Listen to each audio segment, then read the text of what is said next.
প্রিয় ও স্নেহের 2024 সালের নতুন বছরে সপ্তম শ্রেণীর ছাত্রছাত্রী বন্ধুরা, আশা করি তোমার সবাই ভালো আছো।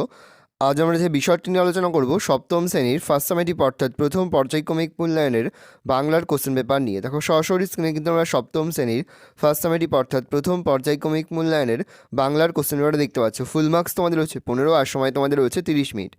একে দাগে রয়েছে সঠিক উত্তর নির্বাচন করে লেখো যে কোনো একটি প্রশ্নের মান 1। প্রথম, গল্পের তথ্য অনুসারে মৃত্যুঞ্জয় টনিক আবিষ্কার হয়েছিল 3539, 3439, 3500, 3336 সালে। উত্তর হবে 3439 সালে।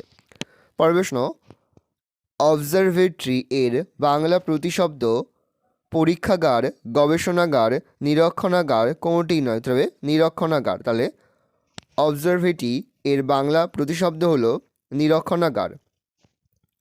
পরের প্রশ্ন, অয়েল পেন্টিং বলতে বোঝায় জল রঙে আঁকা ছবি, মোম রঙে আঁকা ছবি, তেল রঙে আঁকা ছবি। উত্তর হবে তেল রঙে আঁকা ছবি। দুই থেকে রয়েছে খুব সংক্ষেপে নিচের প্রশ্নটির উত্তর দাও যে কোনো একটি প্রশ্নের মান 1। প্রথম, গণেশের বয়স কত? উত্তর হবে 200 বছর। পরের প্রশ্ন, নন্দলাল বসুর কাজের কোন দিকটা শিল্পী রামকিঙ্কর বেশি প্রভাবিত করেছিল? তো লিখবে নন্দলাল বসুর সাদামাটা সুরটা রামকিঙ্কর বেইজকে বেশি প্রভাবিত করেছিল। পরের প্রশ্ন, কুতুবের সঙ্গে পাল্লা দেওয়ার জন্য আর কে মিনার গড়তে চেষ্টা করেছিলেন? তো লিখবে আলাউদ্দিন খলজি কুতুবের সঙ্গে পাল্লা দেওয়ার জন্য মিনার গড়তে চেষ্টা করেছিলেন। 3 দাগে রয়েছে নিচের প্রশ্নটির উত্তর দাও যে কোনো একটি প্রশ্নের মান 2। প্রথম, ব্যতিক্রম অবশ্য এক আধজন আছে, ব্যতিক্রমে মানুষটিকে কিভাবে তিনি ব্যতিক্রমী হয়ে উঠেছিলেন? ব্যতিক্রমী মানুষটি হলো 200 বছর বয়স্ক পাগলা গণেশ। সমগ্র জগৎ যখন বিজ্ঞানের চর্চায় মত্ত, যখন সবাই শিল্প হাইপেন সঙ্গীত হাইপেন সাহিত্যের প্রয়োজন ভুলে গেছে, তখন পাগলা গণেশ সভ্য সমাজ থেকে দূরে হিমালয়ের গুহায় বসে কবিতা লিখে, গান গেয়ে, ছবি এঁকে পৃথিবীতে এগুলোর প্রচলন করতে চেয়েছে। কেননা তার মতে পৃথিবীটা তাহলে বেঁচে যাবে, আর এভাবেই সে ব্যতিক্রমী হয়ে উঠেছে। পরের প্রশ্ন, মূর্তি গড়ার ইতিহাসও খুব মজার। রামকিঙ্কর যে মজার কথা বলেছেন তা নিজের ভাষায় লেখতে লিখবে রামকিঙ্কর বেইজ তার আত্মকথা জানাতে গিয়ে মজার মজার কথা শুনিয়েছেন। তার বাড়ির সামনে রাস্তাটি ছিল লাল মুরামে আবৃত। একদিন হঠাৎ করে বেশ জোরে বৃষ্টি এসেছিল, মুরাম ধুয়ে বেরিয়ে পড়েছিল নীল রঙের মাটি।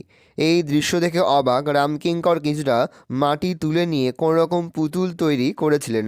রামকিঙ্কর বেইজের ভাষায় সেই মাটি খাবলে তুলে নিয়ে নানারকম পুতুল তৈরিও করতে লাগলাম। এভাবে মজার ভিতর দিয়ে শুরু হয়েছিল রামকিঙ্করের পুতুল গড়ার কাজ। পরের প্রশ্ন, কুতুব মিনারের শ্রেষ্ঠত্বের কথা বলতে গিয়ে লেখক আর কোন কোন স্থাপত্যকৃতির প্রসঙ্গ এনেছেন? তো লিখবে কুতুব মিনারের শ্রেষ্ঠত্বের কথা বলতে গিয়ে লেখক অশোক স্তম্ভ, তাজমহল, দিল্লির সেক্রেটারিয়েট, রাজভবন এবং কলকাতার ভিক্টোরিয়া মেমোরিয়ালের প্রসঙ্গ এনেছেন। পরে সঠিক উত্তর নির্বাচন করে লেখো যে কোনো একটি প্রশ্নের মান 1। প্রথম, মনের মাঝে জমবে মজা, জীবন হবে ড্যাশ, গদ্যময়, গল্পময়, পদ্যময়, ছন্দময়। উত্তর হবে পদ্যময়। প্রশ্ন, লাল বর্ণের পদ্ম কোকোনাট, সেই রকম নীল রঙের পদ্মকে ড্যাশ ও সাদা রঙের পদ্মকে ড্যাশ বলে। লাল বর্ণের পদ্ম কোকোনাট, সেই রকম নীল রঙের পদ্মকে ইন্দিবর ও সাদা রঙের পদ্মকে পুণ্ডরিক বলা হয়। প্রশ্ন, পাখি সব করে রব রাতি পোহাইল কবিতাটির কবি হলেন মদনমোহন তর্কালঙ্কার, মধুসূদন দত্ত, মৃদুল দাশগুপ্ত, আশরাফ সিদ্দিক। উত্তর হবে মদনমোহন তর্কালঙ্কার। পরে খুব সংক্ষেপে নিচের প্রশ্নটির উত্তর দাও যে কোনো একটি প্রশ্নের মান 1। My native land good night উক্তিটি কার? এখানে প্রিন্টিং হিসেবে বাইরনের হবে। তাহলে my native land good night উক্তিটি বাইরনের। প্রশ্ন, লাল আকাশ বলতে বা লাল আকাশে বলতে কবি কি বুঝেছেন? কবি কেদারনাথ সিং লাল আকাশে বলতে দিনের শেষে অস্তগামী সূর্যের প্রভাবে আকাশ রক্তিম হওয়া বা হয়ে ওঠাকে বুঝিয়েছেন। পরের প্রশ্ন, কবির কেন মনে হয়েছে সব সময় ছন্দ উপলব্ধি করা যায় না? উত্তর হবে কবি অজিত দত্তের মনে হয়েছে সমস্ত দ্বন্দ্ব, বিবাদ, হিংসা দেশ ভুলে না গেলে মন দিয়ে ছন্দ শোনা যায় না। প্রশ্ন, দিগন্ত কিসে মুখর হয়ে উঠেছে বলে কবি মনে করেন? উত্তর হবে কবি আশরাফ সিদ্দিকী মনে করেন সহস্র পাখির করতালে দিগন্ত মুখর হয়ে উঠেছে। 6 দাগে রয়েছে নিচের প্রশ্নটির উত্তর দাও যে কোনো একটি প্রশ্নের মান 2। প্রথম, চিনবে তারা ভুবনটাকে, ভুবন শব্দের অর্থ কী? ভুবনটাকে কিভাবে চেনা সম্ভব? প্রথম প্রশ্নের উত্তর, ভুবন কথাটির অর্থ হলো আমাদের এই পৃথিবী। দ্বিতীয় প্রশ্নের উত্তর, পৃথিবীর সব কিছুতেই ছন্দ আছে, পৃথিবী ছন্দহীন নয়, সেই সব ছন্দকে মন হাইপেন প্রাণ দিয়ে উপলব্ধি করতে হয়। আমাদের শ্রবণযন্ত্র যে কোনো অনুভূতিকে ধরতে পারে, আর মানুষ যদি মন দিয়ে শোনে এবং উপলব্ধি করে তবে তারা যে কোনো বিষয়ের মধ্যেই ছন্দের অস্তিত্ব অনুভব করতে পারে, আর তখন ভুবনটাকে চেনা সম্ভব হয়। প্রশ্ন, আমার জীব অসাড় হয়ে যায়, এ কথা বলার কারণ কি? উত্তর লিখবে, কবি রবীন্দ্রনাথ ঠাকুর বলেছিলেন মাতৃভাষা মাতৃদুগ্ধ সম, সেই ভাষায় কথা বলতে না পারলে কবি কষ্ট পান, সেজন্য তিনি বোঝাতে চেয়েছেন তার জীব যেন অসাড় হয়ে যায়। প্রশ্ন, তারা ঝরে গেল, তারা বলতে কাদের কথা বলা হয়েছে? তারা ঝরে গেল কেন? তারা বলতে কবি আশরাফ সিদ্দিকী সেই মানুষগুলির কথা বলেছেন যারা মাতৃভাষায় সম্মান বাঁচাতে আন্দোলন করেছিলেন। তারা অর্থাৎ বাংলাভাষী কবিরা পুলিশের গুলিতে প্রাণ হারিয়েছিলেন, তাই কবি বলেছেন তারা ঝরে গেল। কবি যখন ছবি আঁকেন তখন কি কি ঘটনা ঘটে?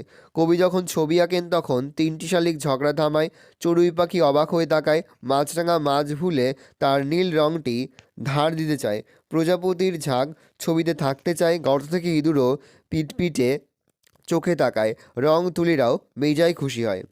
সাথে থাকে রয়েছে খুব সংক্ষেপে নিচের যে কোনো দুটি প্রশ্নের উত্তর, প্রশ্নের মান 2। প্রথম, কোন বন থেকে কেউ আস্ত ফেরে না? লিখবে কালিয়ার বন থেকে কেউ আস্ত ফেরে না। প্রশ্ন, মাকু কি কি পারে না? তো লিখবে মাকু হাসতে আর কাঁদতে পারে না। প্রশ্ন, মাকুকে কতদিনের চাবি দেওয়া হয়েছে? তো লিখবে 1 বছরের চাবি দেওয়া হয়েছে।